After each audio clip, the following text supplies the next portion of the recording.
महाराज, आप इतना निडरता से अगर बोल रहे हैं तो इसमें ये संभव है कि एक दिन जब बाबरी बन सकती है, जो कि मस्जिद है जो अयोध्या में नहीं बन सकी, उसे मुर्शिदाबाद में बनाया जा सकता है, तो भारत को हिंदू राष्ट्र क्यों नहीं बनाया देखो मैं एक बात बताऊं, बाबरी मस्जिद तो नहीं बनेगा, भले ही हम लोगों को कटना पड़े या मरना पड़े या मारना पड़े।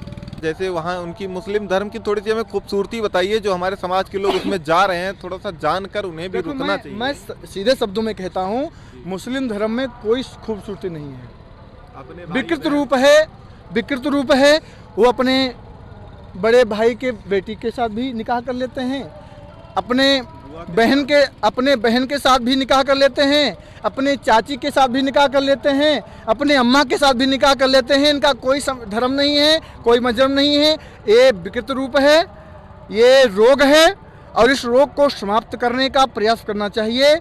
मैं इस बात को कहना चाहता हूँ, हमारे धर्म प्रेमी बंधुओं, सनातनी बंधुओं, इस धर्म को जो नाम लेते हैं, नाम लेने मात्र से पाप पड़ता है। जैसे हमारे ग्रंथों का नाम लेने से पुण्य पड़ता है, ऐसे मुस्लिम और मुस्लिम के अनुयायियों का नाम लेने से पाप पड़ता है। मैं तो शंकर ते हनुमान बचावें, हम लोग तो बड़े जो है भाग्यशाली हैं जो कभी इसका नाम ही नहीं लेते हैं। जिक्र इन गद्दारों के माध्यम से सनातन मिटने वाला नहीं है। परमहंस जी, रामचंद्र परमहंस जी कहते थे कि ये सनातन दुर्भाघास के समान है। अनेकों मुगलों के संततियों ने आकर के इसको चरा, लेकिन जैसे ही थोड़ा बरसात हुई फिर हरा भरा हो गया। ये सनातन कभी ना मिटा था, ना मिटा है और ना मिटेगा। इनकी औलादें, इनके पुत्र, इनके पुरखे मिट जाएंगे, पर सनातन मिटने वाला नहीं है। जिसके रक्षक हनुमान जी महाराज स्वयं करने वाले हैं, वो सनातन मिटने वाला नहीं है। बस हम लोगों को जागरूक होकर के अपनी रक्षा का दायित्व तो हमारे हाथ में है, हम अपनी रक्षा कर लें। सनातन की रक्षा तो हनुमान जी कर रहे हैं। महाराज, एक बात मैं और बोलना चाहता हूँ आपसे, जो विरोधी ससुरे कह रहे हैं कि जो है आप हिंदू राष्ट्र को नहीं बना सकते हो। अरे हिंदू राष्ट्र है भैया, तुम किस भ्रम में पड़े हो।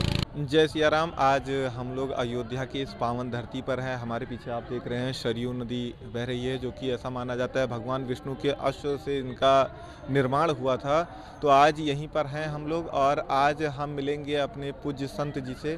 तो चलते हैं और महाराज जी से मिलते हैं, थोड़ा सा इनसे मुस्लिम समुदाय और हिंदू समुदाय के बारे में खाली बात करेंगे। तो चलते हैं और मिलते हैं। जय सिया राम महाराज। जय श्री राम। मैं पंच तेरा भय त्यागी खाक चौक रामाड़ी राजभूषण दास जी।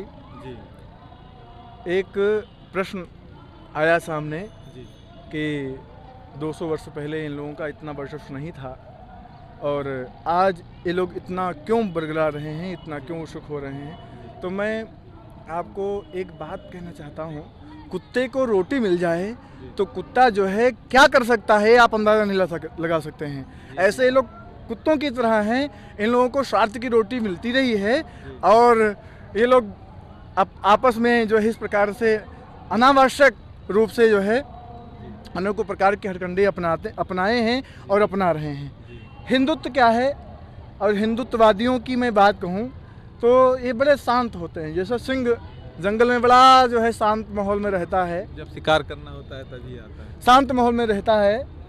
लेकिन उधर सियारों की जो संख्या होती है वो अधिक रूप में होती है, पर एक दहाड़ में सियारों की जो है बोलती बंद हो जाती है।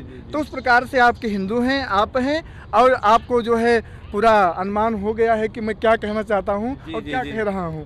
ठीक है, तो ये लोग जो है नाली के कीड़े हैं, इनकी कोई विसात नहीं है, इनका कोई मूल्य नहीं है। इनका इस भारत में ना मूल्यांकन था और ना होगा, ना है, ना था, ना रहेगा। जी, थोड़ा सा महाराज आप बताइए थोड़ा मुस्लिम धर्म के बारे में। हमारे जो छोटे समाज के लोग हैं, जैसे मैं छोटा किसी को नहीं मानता, सब सनातनी हैं बिल्कुल, लेकिन थोड़े से हमारे जो वैश्य में है और शूद्र में जो जा रहे हैं, ये अधिकतम मुस्लिम धर्म अपना रहे हैं। थोड़ा सा इसकी मुस्लिम धर्म के बारे में थोड़ा सा बताइए, ताकि वो लोग भी जागरूक हों कि इतनी गंदी मुस्लिम धर्म, गंदा मुस्लिम मजहब है। धर्म एक नाली के समान है और कुछ ऐसे लोग भी हैं सत्संगत से हो जाते हैं। सत्संगत दुर्लभ संसारा, निमिष दंड भरी एको बारा।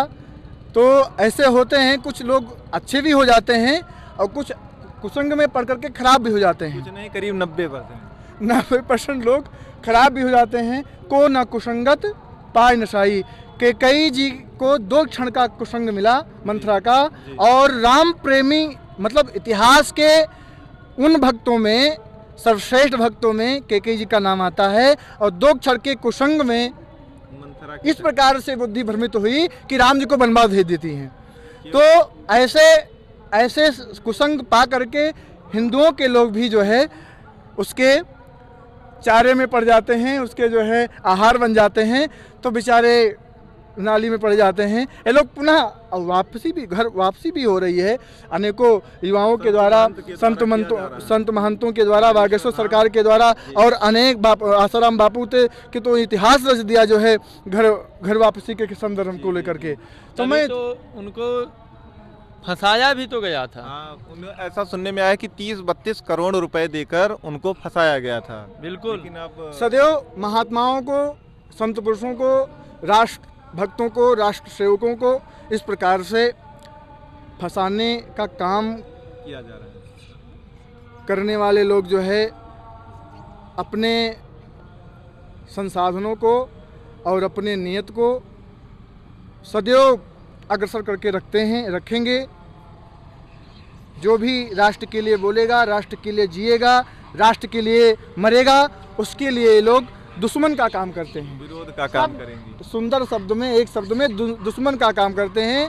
वो व्यक्ति उनके लिए दुश्मन है जो राष्ट्र के हित में काम करेगा। जी महाराज, थोड़ा सा करते हैं। लेकिन महाराज जी, समय रहते अगर अभी हम लोग नाम नहीं लेंगे तो कुछ दिन बाद सनातन भी खतरे में पड़ जाएगा, क्योंकि वो तो लगातार आपका विरोध। जो सनातन ना मिटा हिरण्याक्ष के हुंकार से, जो सनातन ना मिटा रावण के अत्याचार से, जो सनातन ना मिटा कंस के दुर्व्यवहार से, वो सनातन क्या मिटेगा आज के गद्दार से। इन गद्दारों के माध्यम से सनातन मिटने वाला नहीं है। परमहंस जी, रामचंद्र परमहंस जी कहते थे कि ये सनातन दुर्वा घास के समान है। अनेकों मुगलों के संततियों ने आकर के इसको चरा, लेकिन जैसे ही थोड़ा बरसात हुई फिर हरा भरा हो गया।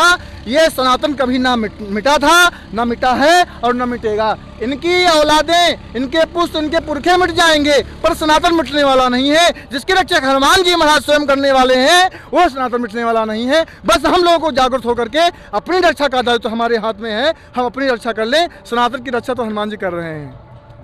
महाराज, एक बात मैं और बोलना चाहता हूँ आपसे, जो विरोधी ससुरे कह रहे हैं कि जो है आप हिंदू राष्ट्र को नहीं बना सकते हो। अरे हिंदू राष्ट्र है भैया, तुम किस भ्रम में पड़े हो। ये हिंदू राष्ट्र है और था और रहेगा। पर मैं एक बात बता दूं आपको, तो कहते हैं आप हिंदू राष्ट्र नहीं बना सकते हो, एक गांव बनाकर दिखा दीजिए। चैलेंज देते हैं, चैलेंज करते हैं कि आप एक गांव बनाकर दिखा दीजिए।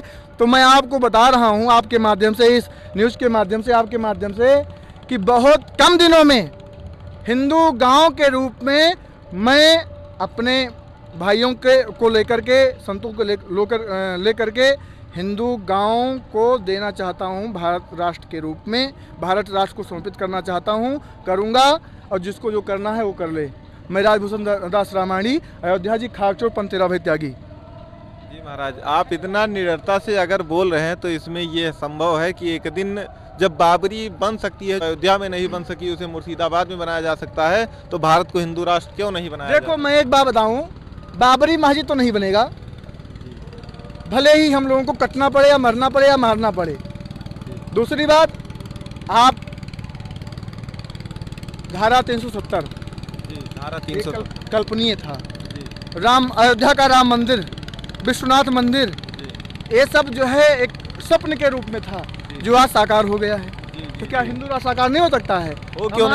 हमारे पूर्वजों ने, हमारे महात्माओं ने जो जो काम किया है वो केवल एक स्वप्न की तरह था, और उस स्वप्न को साकार करके जो है इस धराधाम को, इस राष्ट्र को समर्पित किया है। तो क्या हिंदू राष्ट्र नहीं हो सकता है?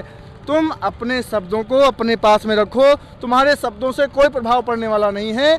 ना तुम कुछ कर पाए हो, ना कुछ कर पा रहे हो, ना कुछ कर पाओगे। हिंदू राष्ट्र था, हिंदू राष्ट्र है। इसकी सिद्धि के लिए जो है हम लोग प्रयास कर रहे हैं, और प्रयास हम लोगों का सफल रहेगा।